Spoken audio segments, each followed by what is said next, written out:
Stocks, forex, bonds, crypto, ETF, options, futures. It's all so confusing. Well, don't worry. In this video, we're going to go through all the different types of investing, so you'll become the next Warren Buffett in no time. So sit back, relax, and let's get started.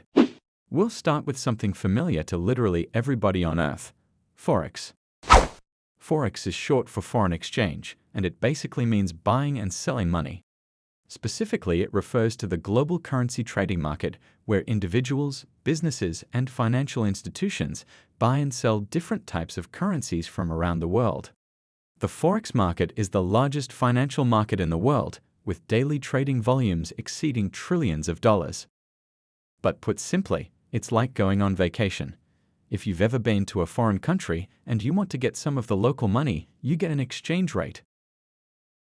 So if you were going to America from England, you might get $1.30 for every £1 you exchange. Forex trading works by buying the dollars at $1.30, waiting for the exchange rate to drop, and changing your dollars back for a profit. Next up, we have stocks, also known as shares or equities. Stocks represent ownership in a publicly traded company. When you buy a stock, you are essentially buying a small piece of ownership in the company. These are then traded between people on the stock market. The stock market is a platform for buying and selling stocks, and the price of a stock can fluctuate depending on various factors, such as the company's financial performance, industry trends, and overall market conditions. Investors buy stocks with the hope that the company will do well and the value of their investment will increase over time. In addition, stocks may also pay out dividends to shareholders, which are a portion of the company's profits that are distributed to investors. However, it is important to note that investing in stocks involves risk, and the value of your investment can go down as well as up. It is important to do your research and understand the risks before investing in any stock. Next up, we have bonds. Bonds are a type of debt security issued by governments, corporations, and other entities as a way to raise capital. When you buy a bond, you are essentially loaning money to the issuer, who agrees to pay you back the principal amount plus interest over a specific period of time. Bonds are traded on the bond market, which is a decentralized over-the-counter market made up of broker-dealers, institutional investors, and other financial institutions. The bond market is less centralized than the stock market, and trading can occur between parties through electronic trading platforms, phone negotiations, or other means. The price of a bond on the secondary market, where already issued bonds are bought and sold, is determined by a variety of factors, including changes in interest rates, the creditworthiness of the issuer, and the length of time until the bond's maturity. Bond prices are inversely related to interest rates, meaning that as interest rates rise, bond prices generally fall, and vice versa. Bonds can be a valuable component of a diversified investment portfolio, providing a predictable income stream and potentially reducing overall portfolio risk. However, like any investment, bonds carry risks, and it is important to thoroughly research and understand the characteristics of a bond before investing in it. Coming up next are mutual funds. A mutual fund is a type of investment that allows you to invest your money in a diversified portfolio of stocks, bonds, or other assets. When you invest in a mutual fund, you're buying shares in the fund, which represent a portion of the underlying assets held by the fund. Let's say, for example, that you want to invest in the stock market, but you don't know much about individual stocks. Investing in a mutual fund allows you to get exposure to a variety of different stocks because the fund manager uses your money to buy shares in many different companies. This helps to spread out the risk because if one company doesn't perform well, the other companies in the fund can still help to balance things out. There are many different types of mutual funds, each with their own investment strategy. Some funds invest primarily in stocks, while others focus on bonds, real estate, or other assets. Some funds are actively managed by a professional fund manager who makes investment decisions on behalf of the fund, while others are passively managed and simply track the performance of a particular index. One of the advantages of investing in a mutual fund is that it allows you to get exposure to a variety of different investments without having to do a lot of research or make a lot of decisions on your own. Instead, you can rely on the expertise of the fund manager to make investment decisions on your behalf. Another advantage is that mutual funds are generally considered to be a relatively low-cost investment option. This is because the fees and expenses associated with running the fund are spread out among all of the investors in the fund. Of course, there are also some risks associated with investing in mutual funds. The value of your investment can go up or down based on the performance of the underlying assets held by the fund. Additionally, fees and expenses can eat into your returns over time, so it's important to choose a fund with a reasonable fee structure. Next up, we return to familiarity with real estate. Real estate investing is like buying and owning a part of a building or piece of land with the goal of making money from it. Imagine you have a lemonade stand and you sell lemonade to make money. Now imagine instead of a lemonade stand, you have a house or an apartment building that you rent out to people. The people who rent from you would pay you money every month, just like people pay for lemonade from your stand. When you own real estate, you can also make money when you sell it. Just like you might sell your lemonade stand to someone else, you can sell your real estate to someone else for more money than you bought it for. This is called making a profit. Real estate investing can be a good way to make money, but it's important to remember that it's also a big responsibility. You need to take care of the property and make sure it's a safe and comfortable place for people to live. You also need to make sure you're following all the laws and regulations that apply to real estate. Our next type of investing is commodities. Commodities investing is a way to make money by buying and owning things that people need, like food, energy, and metals. Imagine you have a toy store and you want to buy toys to sell in your store. You might go to a toy factory and buy toys at a low price, then sell them in your store for a higher price to make a profit. Now imagine instead of toys, you're buying and selling things like gold, oil, and corn. These things are called commodities because they're things that people use and need, like gold for jewelry, oil for fuel, and corn for food. When you buy a commodity like gold, you're hoping that the price will go up so you can sell it for more money than you bought it for. But if the price goes down, you might lose money. When you invest in commodities, you're hoping that the value of these things will go up over time. For example, if you buy a piece of gold for $100 and a year later the value of gold goes up to $150, you can sell it and make a $50 profit.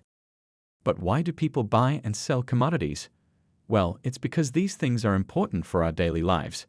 We need food to eat, energy to power our homes and cars, and metals to build things like cars and computers.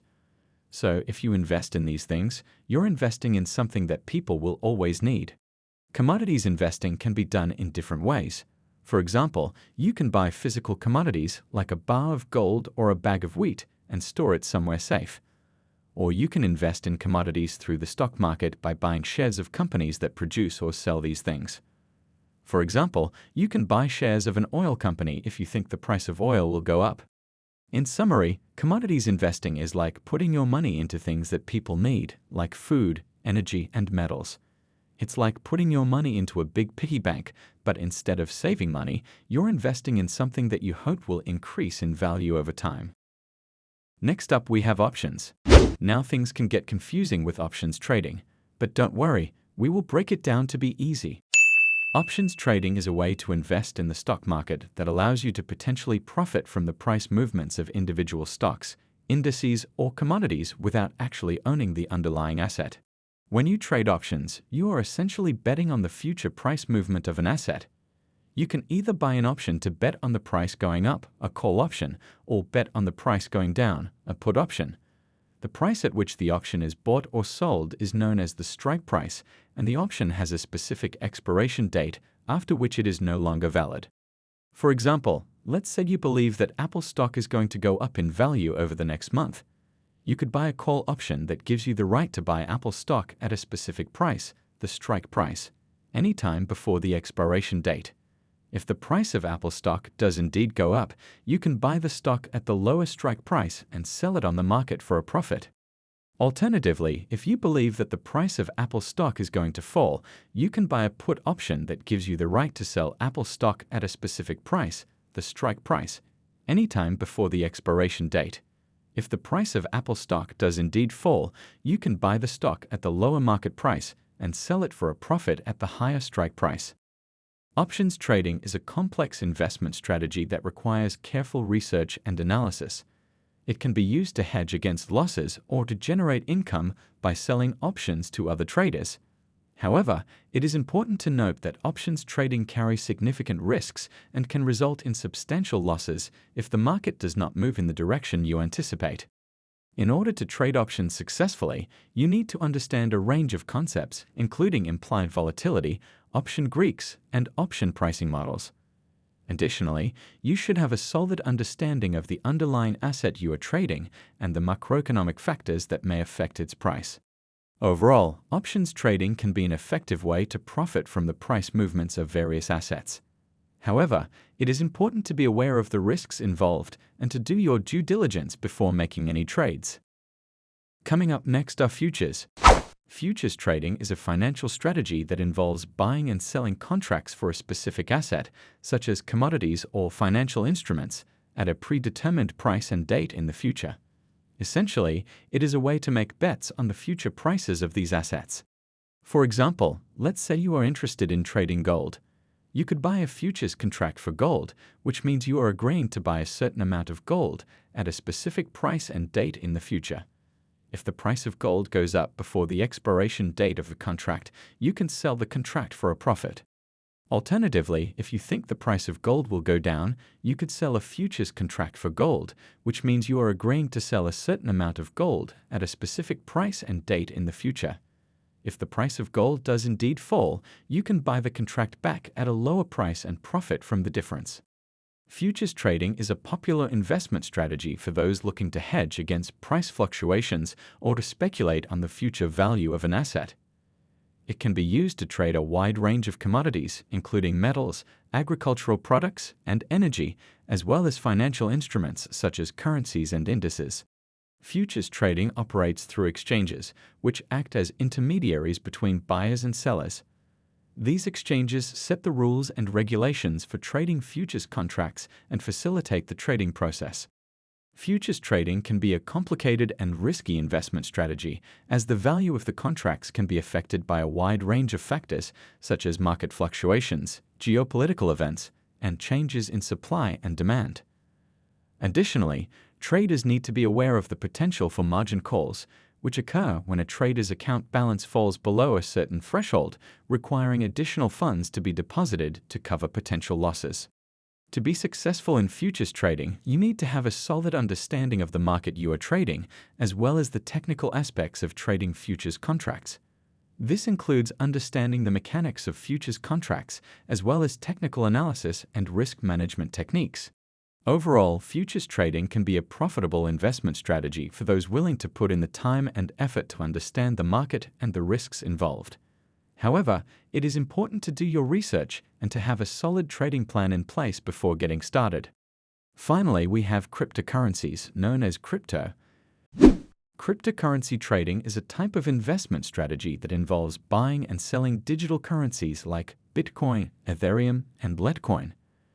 These currencies are not backed by any government or financial institution, and they are often decentralized, meaning that no single entity controls them. When you trade cryptocurrencies, you are essentially buying or selling a digital asset based on the belief that its value will increase or decrease over time. For example, if you believe that Bitcoin will increase in value, you could buy Bitcoin with the hope of selling it for a profit in the future. Cryptocurrency trading operates through online exchanges, which act as intermediaries between buyers and sellers. These exchanges allow you to buy and sell a wide range of cryptocurrencies, and they charge fees for their services. One of the benefits of cryptocurrency trading is the high degree of volatility in the market, which means that the prices of digital currencies can fluctuate rapidly. This can create opportunities for traders to profit from price movements in the market. Another benefit of cryptocurrency trading is the potential for anonymity, as transactions are recorded on a public ledger known as the blockchain, which can be accessed by anyone with an internet connection. This can provide a level of privacy and security that is not available with traditional financial transactions. However, it is important to note that cryptocurrency trading carries significant risks. The market is highly volatile and can be affected by a wide range of factors, including regulatory changes, security breaches, and changes in investor sentiment. Additionally, cryptocurrency trading requires a certain level of technical knowledge and expertise, as well as an understanding of market trends and technical analysis. It is important to have a solid trading plan in place and to manage your risks carefully in order to be successful in this market. Now you have the information you need to be the next Warren Buffett. Don't forget to like and subscribe for more investing, and make sure you watch this video to make sure you get those big paychecks and don't lose it all.